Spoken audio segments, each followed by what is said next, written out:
Hi, I'm Emma McAndrew from Essential Mediation Solutions. I am a workplace mediator, and in this video, I'm going to talk about workplace mediation. So workplace mediation is a hugely successful process, and it's used to assist participants resolve conflicts in their working relationships.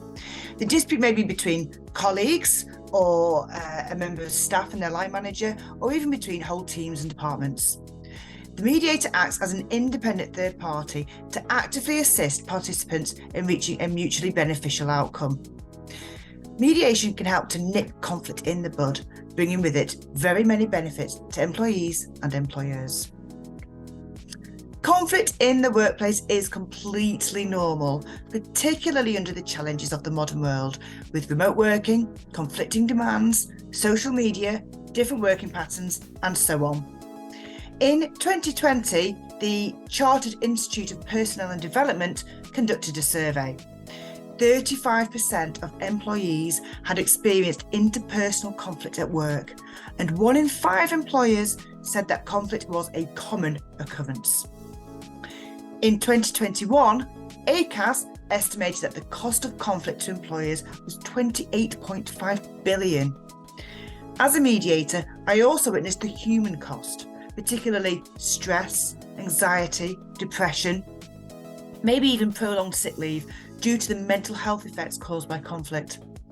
I've also seen the ripple effect of conflict between 2 colleagues on the rest of a team, resulting in low morale and a decline in productivity and performance.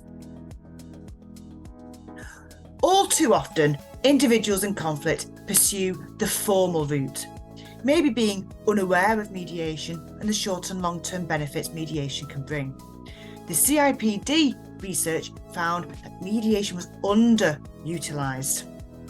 Mediation is a much less formal procedure than grievance or disciplinary routes, which also means that it is much less stressful for all involved. It is also much quicker than those alternatives. Mediation is generally conducted in a day or over 2 half days.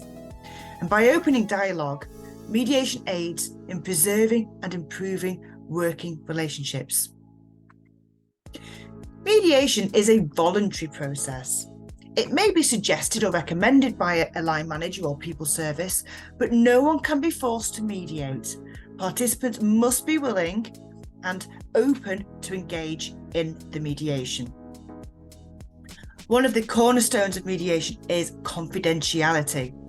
Everything discussed in the mediation will remain confidential.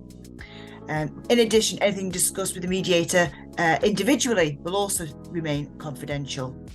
This provides a safe and supportive environment to allow participants to communicate openly and honestly without fear of reprisals. Although the fact that the mediation is taking place may be known, no one but the mediator and the participants will know what was discussed or agreed. The mediator won't even report back to the referrer. So that means that people services, line managers and colleagues will not discover the content of the mediation. The only caveat to that is safeguarding. And also when both or all participants agree that certain elements may be shared. So, for example, agreed actions moving forwards. Mediation is future focused, centering on the interests of the individuals in the dispute. While the past will be explored to understand the current situation, mediation focuses on the future and in creating sustainable solutions to problems so that they don't reoccur. The aim is for the parties to reach an agreement about their future relationship.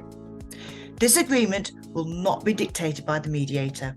Instead, they facilitate the process and guide the individual to make workable agreements. The participants self-determine what the solution should be. They are in complete control of their destiny and have complete ownership of the outcome. So how does it work? What happens? So although mediation follows a structured process, the benefit of this method of resolving disputes is that it is flexible and it can be tailored to the needs of the participants. The mediator will have been briefed on the issues and concerns and will have a little knowledge of what's been happening from the referrer. Individual discussions will then take place, where the mediator speaks with each party to identify their key issues. These discussions, as I say, are confidential. So this is an opportunity to share concerns and issues and to express what are the desired outcomes from the actual mediation meeting. This meeting is also used for the mediator to explain and clarify the process and to address any concerns and answer any queries. A confidential joint meeting then follows. This is with all party, and that can last normally about half a day, maybe longer if it's more complex. During this meeting, each party will be asked to talk for a few minutes about their issues and give their perspective of the situation. Whilst talking, the other party will be asked to listen without interruption. The parties will be encouraged to communicate with ground rules in place to ensure constructive discussions and a safe environment. The mediator will then guide the parties through the issues where they can explain the impact of the dispute upon them personally. It's an opportunity to have a voice and also an opportunity to listen and to hear the issues and impact on the other party. These conversations, guided by the mediator, will lead to participants gaining an improved and deeper understanding of each other and of the root causes of the dispute. This is what makes mediation so successful in achieving long-lasting agreements. The mediator will help the participants work towards a mutually satisfactory agreement, whilst continually supporting the parties and ensuring the smooth running of the meeting. The mediator records in writing any agreements that are made. The content of the agreement remains confidential to those directly involved. Information sharing occurs only with everyone's permission. If requested, the mediator will follow up the points of agreement at an agreed time interval, and that's called a review. A huge range of cases can be mediated. In every mediation I've ever conducted, we have communication difficulties featuring, whether as a cause or a symptom of the dispute. So lack of communication, miscommunication, poor communication, and so on. Other typical cases include relationship breakdowns with behaviour clashes, where people just can't get on and irritate each other. Roles and responsibilities is also a common theme. This is where individuals are unsure of what is expected of them, or maybe they're working to rule, or maybe they're treading on other people's toes by encroaching on their job role and responsibilities. Accusations of bullying and harassment may also be mediated. It used to be thought that mediation was inappropriate in such situations, but it has now been found that bullying cases can be successfully mediated in some circumstances, and that is certainly my experience too.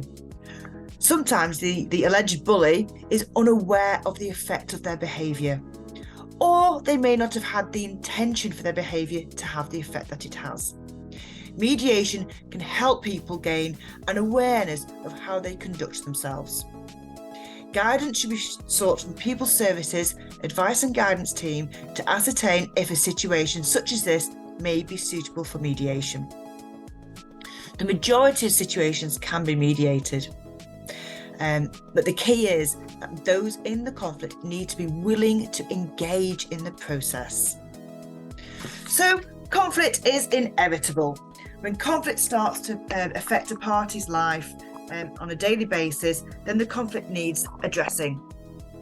Although you can mediate at any stage of a conflict, the earlier mediation is sought, the better.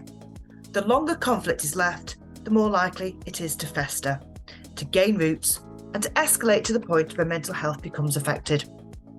Too often, I've been asked to mediate to help individuals back to work after long-term sickness due to stress caused by conflict. And too often I've heard participants say that they wish that they'd mediated sooner. So my advice is to nip conflict in the bud and mediate.